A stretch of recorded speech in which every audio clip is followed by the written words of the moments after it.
Dikenal sebagai loyalis mantan Gubernur DKI Jakarta Anies Baswedan, Keis Khalifa sudah mengajukan pengunduran dirinya dari jabatan Komisaris PT Pembangunan Jaya Ancol.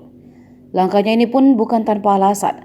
Salah satunya memilih angkat kaki duluan sebelum diberhentikan oleh PJ Gubernur DKI Heru Budi Santoso.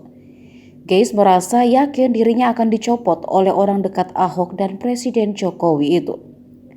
Keis menjelaskan dengan pengunduran dirinya itu, Heru tidak perlu susah-susah memikirkan siapa lagi loyalis Anies yang harus diberhentikan dari jabatan di lingkungan Pemprov DKI.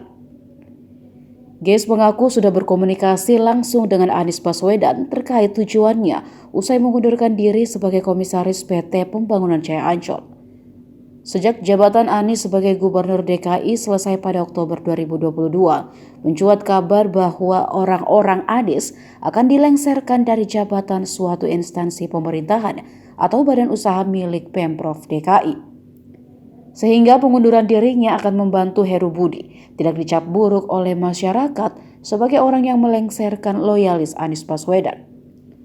Dilansir dari Kompas.com, Keis mengaku sudah mengirimkan surat pengunduran dirinya, namun balasan suratnya belum diterima.